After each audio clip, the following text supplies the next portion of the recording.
De leukste islamitische webshop van Europa. Voor 23,59 uur besteld is morgen in huis. Voor Ramadan en einddecoratie, islamitische boeken, cadeaus, spellen en nog veel meer ga je naar www.hadithshop.nl. Zaalverhuur Aras. Voor al uw feesten en bruiloften bent u hier op het juiste adres. Centraal gelegen en multifunctionele zaal van alle gemakken voorzien. Uw feest vraagt naar deze zaal. U kunt ons mailen en bellen. Wilt u meer informatie? Ga dan naar de website www.zaalverhuuraras.nl. I've had a Bastilla now about 20 times and it never gets old. I don't know what it is, right? Whichever Moroccan person created this, like the chicken and the sweet and the savory, there's something about it that it drives me crazy, but it's unbelievable. So, oh my God. And then one thing I always ask for, I say Waheda Tay. Waheda Tay Blasuga. Blasuga. Bazaar Online ontdek je alles om jouw huis uniek te maken. Verlichting, meubels, woondecoratie, vloeren, raamdecoratie, keukenspullen en nog veel meer. Shop eenvoudig online of kom snel langs in onze winkel. Bazaar Online, de grootste online bazaar van Nederland. Arabisch leren lezen in 6 lessen. Heb jij altijd al de Koran in het Arabisch willen lezen? OnlineArabisch.nl heeft speciaal hiervoor een unieke methode ontwikkeld om dit mogelijk te maken. Met Salaheddine 10 krijg je 10% korting op iedere cursus. Neem gauw een kijkje op www.onlinearabisch.nl. James. Hello. Welcome in Holland. Thank you very much. Thank you. Ik ben hier vandaag met James. James heeft een heel apart verhaal. James is beroemd geworden in Marokko als een Britse jongen, Engelse jongen. En hij is in Marokko helemaal ontploft, viraal gegaan. En nu kennen alle Marokkanen James. Maar in Engeland is hij nog niet heel bekend. Hij is dus blijkbaar alleen bekend onder de Marokkanen. I told the people that you were famous under the Moroccans, but the British people, they don't know who James is. No, they do not. I'm somewhat famous in Morocco now. I'm still trying to pinch myself that people know me. But no, in the UK I live quite a quiet life at the minute. But yeah, Morocco's, it feels like my second home. So I'm trying to find my third home, so that's why I'm in the Netherlands right now. You became famous through TikTok. Yes, yeah, through TikTok. Can you tell us the story from the beginning? How did James become so famous in Morocco? It's a bit of a long story, but I can make it short. Yeah. So I decided to start traveling at the start of 2023 and start to see some of the world. And I went across Europe. So I went to Spain, Portugal, a few places. And then one day there was just a flight to Agadir in Morocco for like €10. So I thought, oh, why not? Let's just go and see.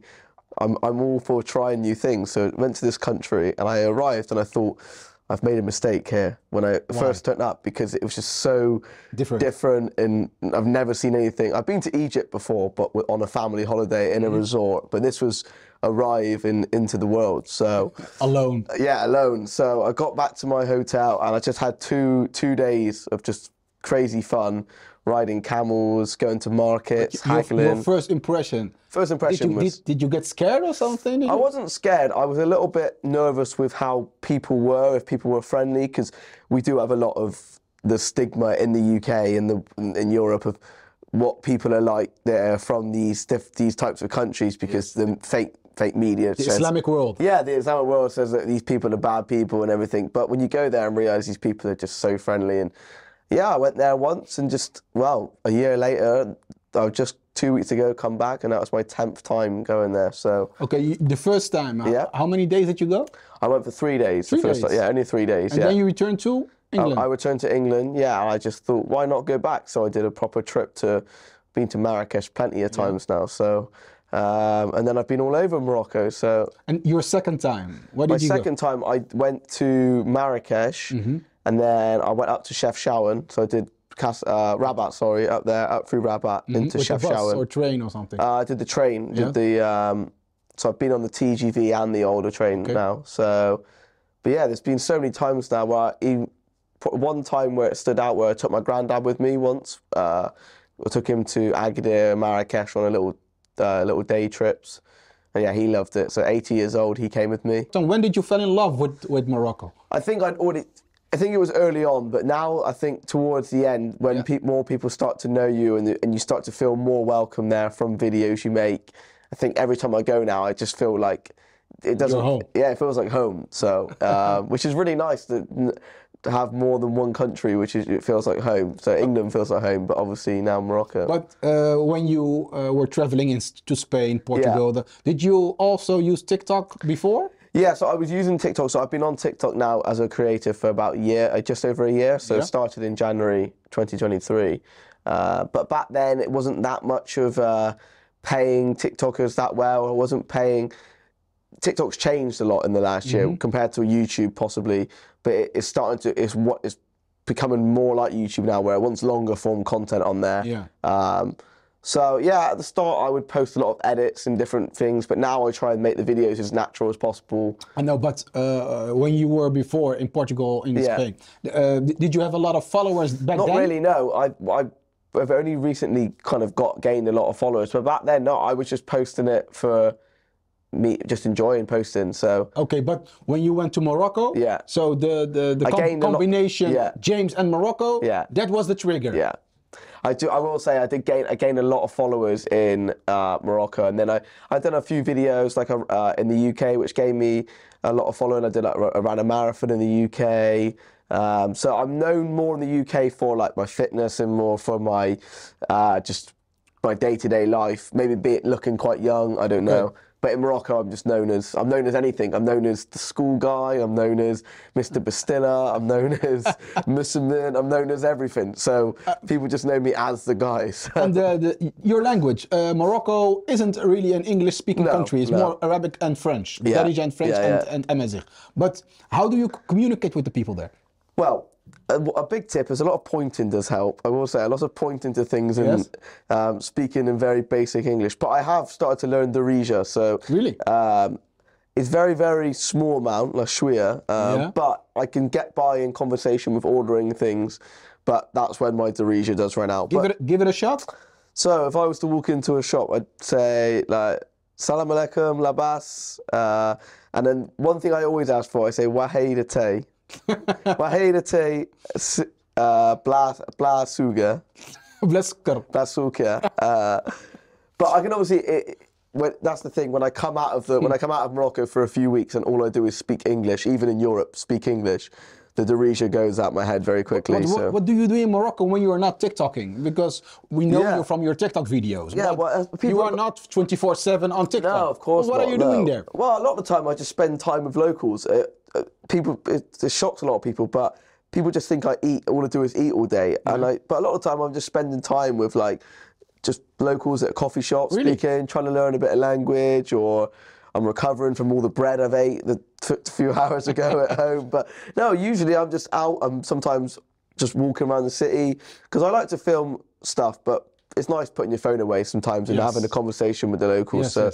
Yeah, I've had a lot of good nights where I've never had my phone out, but people obviously don't see that because. But how do the locals react to a young English boy who is traveling alone in Morocco? I think sometimes a few of them are like, they look confused if they don't know me. Like, why is there an English guy? Like, why is there a white, young, blonde guy walking around? But I think now, because Morocco this year, the tourism's gone so crazy that more and more people are starting to, the Moroccan people are starting to understand that it's normal. It's normal now that tourists come here. And I think, obviously, they have a lot of French people that go there and they obviously see the French. But I think the English, there's something about the British with the Moroccans. I don't know what it is, but the accent, or it's the way we look or the way we speak. I don't know what it is, but we've got a hold. I don't know what it is, but it's nice because we love the Moroccans and Moroccans love the English back. So I saw some TikTok videos.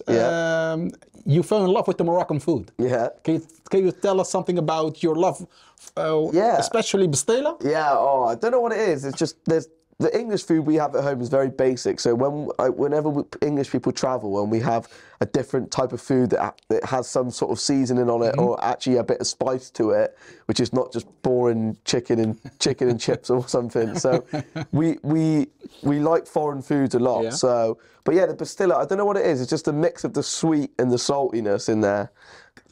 It's warm and it's warm and it's also with sugar, so it's a rare combination. It's a rare combination, and I had it once, and it was just I'm addicted. I'd say that is my addiction. Here we have the Bastilla in all its glory. It only costs 6 dirham, which is like 40p, and genuinely, well, this is a love story now. So yeah, I'm in a cafe getting a tea as well. So let's get straight into it. I've had a Bastilla now about 20 times. and it never gets old. I don't know what it is, right? Whichever Moroccan person created this, like the chicken and the sweet and the savoury, there's something about it that it drives me crazy, but it's unbelievable. So, oh my god. If you're a tourist or you're Moroccan and you don't eat this, then make sure you start eating it because, well, I rest my case. Amazing. When did you notice that now you were famous in Morocco? Yeah. When did that came? I think there was a few people recognising me over 2023 of like, oh, we saw him once, but it started to really go crazy. I think maybe 2 or 3 months ago, really, was where just views started to go up and up and up, and I was doing videos. Was there a certain video? I think there was a certain period when you saw from now on people know me. Yeah, there was a certain trip where I went where I was trying, like I tried the Rabi Jamila, I tried like all the local things like the hammam. I did it all in one trip about 2 months ago. And that was when the views and the followers, I think I gained like 50,000 followers in a week. Really? Views were just crazy, and like they were hitting a million views and things, and consistently high. And I think from then, now, as I said, last time I was there, it was just ridiculously stupid how much people knew who I was. Do you have a Rabi Jamila? Yes. Rabi Jamila. Yes. Ah, thank you. Maybe it's a Rabi Jamila. I don't know what it is. I thought it was going to be a drink, but it's I don't even know what it is, but it was like a jelly or a... Oh, that's actually unreal, you know. That tastes like Dunham. Yeah, it tastes like the Dunham yogurt. That's flat. The Saha. And for me, it's still crazy because I've gone from being at home, nobody, and then now everyone wants to speak to you, everyone wants to see you. It's still very crazy for me. They invited you to a big Moroccan radio station. Yeah. Tell me, how was that? That was very surreal. It was. I've never ever thought that I'd even be on radio, let alone just be part of it, be took into the studio, be invited on, and it was crazy just singing songs with the radio guests and just hearing my own voice through the headphones. It's just, it's crazy. So, no, it's an experience I'll never forget. Why do you think the Moroccans love your videos? What is the chemistry behind it? I think, like, the Moroccan people, from what it looks like, they value a lot of like love, and they value a lot of things about just keeping things pure, and you don't need a lot of money to have a good time. That's what and I think I try and show that in my videos. I try and keep them as natural as possible, like mingle with the locals. I speak with the locals. I go to all the local places. Yeah. Like, a lot of Moroccans say to me, "You eat at places where I would never even take my kids to eat," like, because they're all so local and like. You just go to streets. Yeah, go to streets and try the stuff, because we always say it, a lot of English people just love going to resorts and just not experiencing a place. But for me, if I'm going to go to a different place, especially a Moroccan like Muslim place, you want to experience all the different foods, and so I think it's the authentic videos I make, and I think it's how natural they are, where I'm with the people. There's no music in the video. There's just me with the people. And sometimes the video may be on me eating a pastilla, but people in the comments might be thinking, I don't care what he's eating. What were them kids saying in the background of the video? There was kids having a fight, but that's the sort of the natural side of it, where it's just me doing my thing, but all the natural things around, wherever it's raining or if it's people speaking. I think that's what people like the most. They pick up on the small things of the video, the small details, where if you put music over it, people can't hear what all that stuff is. So you were returning to Morocco. Is it a habit now to go yeah, I mean, recently it's been a bit on. Want to watch football matches there, so I've been making trips for football. I did a trip with my mate, doing a road trip in a car. So I usually have a reason to go back, and I think the next time I will be back I said I'm going to be back for a week. I'm not sure when, but in Ramadan this time. So I think that will be a really cool experience to do, a mix of collaborating with people, showing it like really natural on my TikTok, of showing how I deal with the Ramadan there, showing what I eat with the to break my fast every day. So I won't be there for the whole month, but maybe like a week. Are you going to fast with the Moroccans? Yeah, of course. Yeah, of course. I mean, I do a lot of fasting in England. I do a lot of, sometimes I do 1-2 day fasting, or Is that for your... just for my health, just really. for your health. But I said, most of the time I do intermittent fasting every day, so I don't eat breakfast. So I should be very good with the fasting bit. Okay. It's just maybe making videos and doing my day-to-day life on top might be a bit of a challenge. But you were now a lot of times in Morocco, and Yeah. I think you've noticed that Morocco is an Islamic country. yeah. What do you know about the Islamic religion? Now, the thing about Moroccans, they love to teach, and the amount of times I've gone there and people try and someone adds something new to like what I know about the religion of Islam. But as I said, I try and learn as much as possible, even being someone who's not religious myself, not brought up from a religious family. So, but I know a lot about that. People respect you if you're not religious, Yes. or you are or not. And I think the religion. You don't have a Christian background? No, when I grew up, never went to church, never was really religious. We celebrate Christmas, but we celebrate Christmas more for the togetherness of the family, which a lot of English people do. Yes, They don't really believe in the religion, but they just for the being And together. your grandma and granddad, were they religious? Not really, no. Again, on weekends, and we spent a lot of time maybe playing football. And I never, as a kid, grew up having to go to church, or it was never forced on me, I think, Yes. which is quite nice now because it means that I have a clear mind to learn about what I believe in religious-wise. And I will say there is a lot of things in the... What did you learn I learned about Islam? I learned that just people... I think Islam is good. I think it's... How do I say this in the best way? It's like the safest... It keeps a good community together, Islam. Yeah. I think having the fear of a God, not in like the way you're scared of a God, having the fear of a God with what your actions do. Religion keeps people intact for their actions, so of how they behave.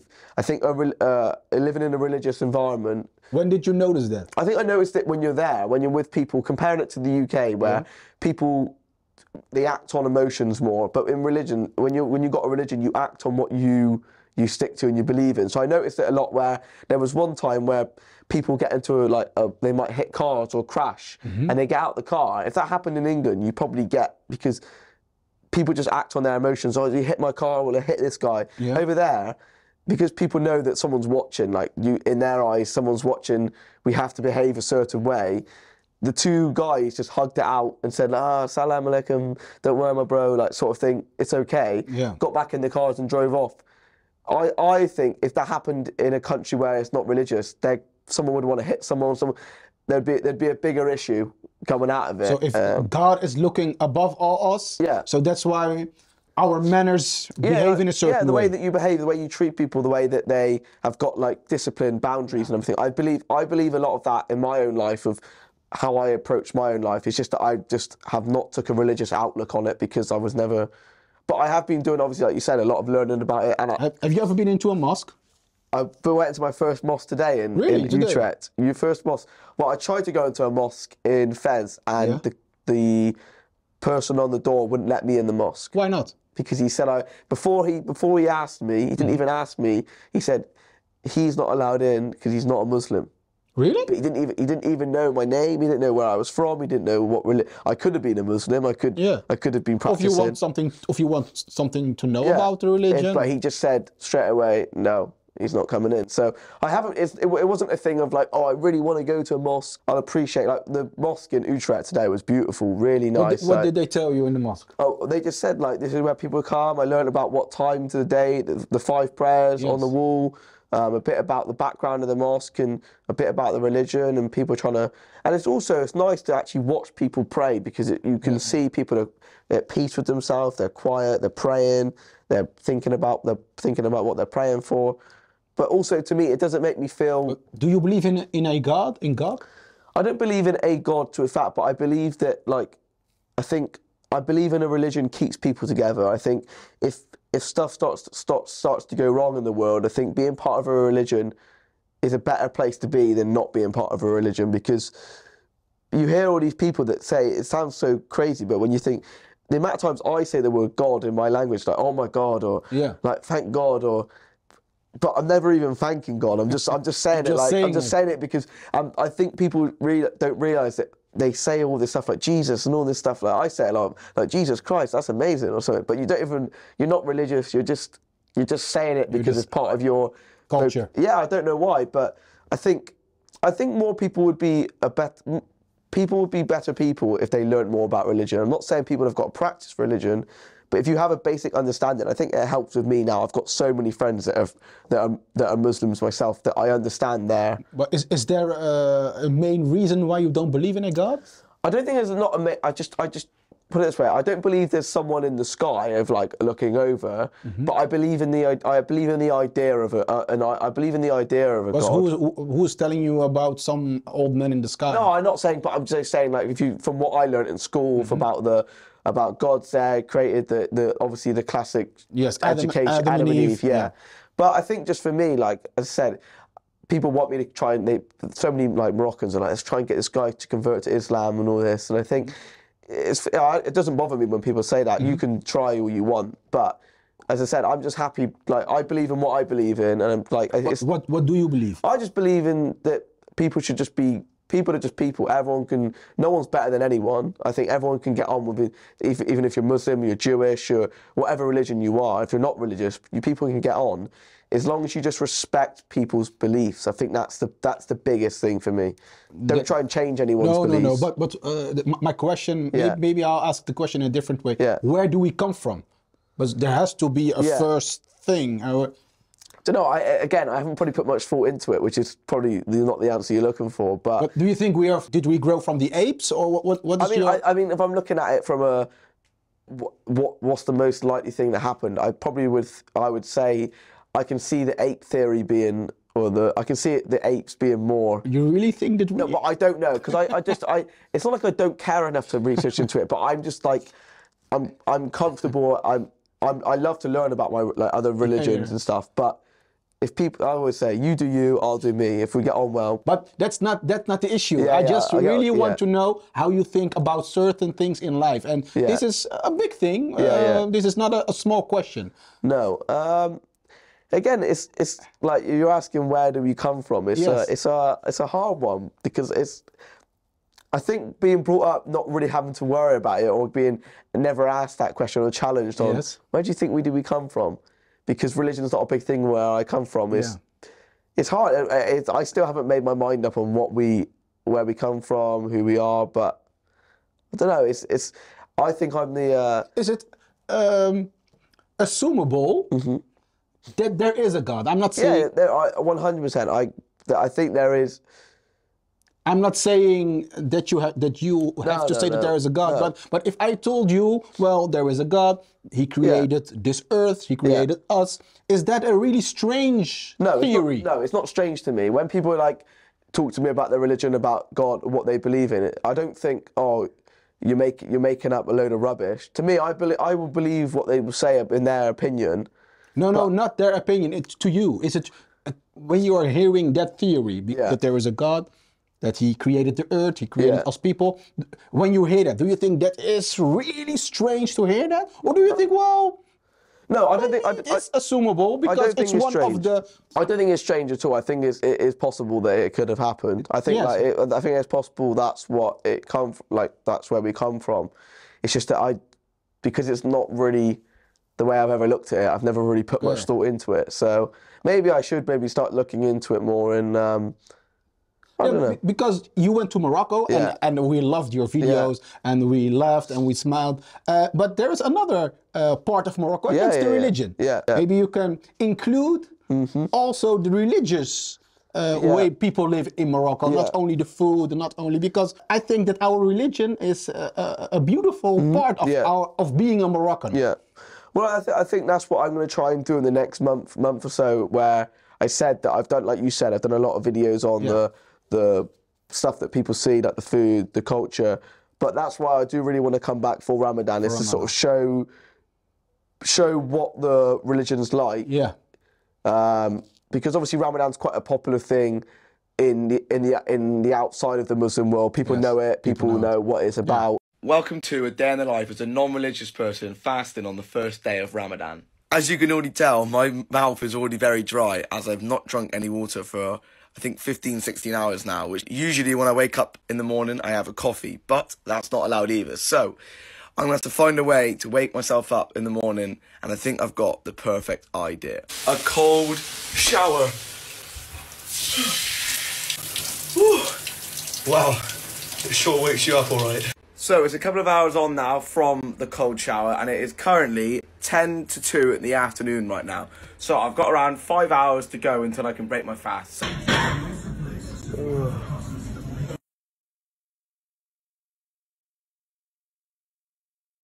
So to break my fast, I'm having some natural yogurt and I'm having some raw honey on it as well. The time is just gone 6:02, which is the iftar time for the UK right now. So yeah, this has been a very, very interesting experience. I'm more thirsty than I am hungry right now. But I just want to say, before I take my first bite, a massive respect to everyone taking part in Ramadan. And yeah, Bismillah. Wow. Happy Ramadan. Today you were in Holland. Yeah, in Holland. Was there a particular reason that you came to the Netherlands? So I've never been to the Netherlands before, but I've been obviously getting a lot of Moroccan Dutch people saying like, "Oh, come! Like, I've been watching your videos. Like, I'm from the Netherlands. You're always welcome." So I thought, you know what? Why not? It's only an hour flight from England. And did the Moroccans recognize you? Everywhere, yeah. Everywhere? On the Canal Strat, yeah. people would just see, like, oh my God, yeah, he's the guy, it's the guy. That's the TikTok guy. I felt like I was in Morocco today. We walked down the street, I said, we're not in Netherlands anymore, we're not in Amsterdam, we're in Morocco now. James, I want to thank you for being my guest today. No worries. It was an honor. I will keep watching you on TikTok. Oh, thank you. And maybe you can say something to your audience here in the Netherlands. Maybe they don't know your TikTok account. Well, yeah, so hello everyone to the Netherlands. This is my first time here. I'm leaving tomorrow, but yeah, it's been a great time for first time in the Netherlands. Hopefully I will return very soon and explore more of the country, and always Dima Maghreb for all the Moroccans watching. Thank you very much. No worries.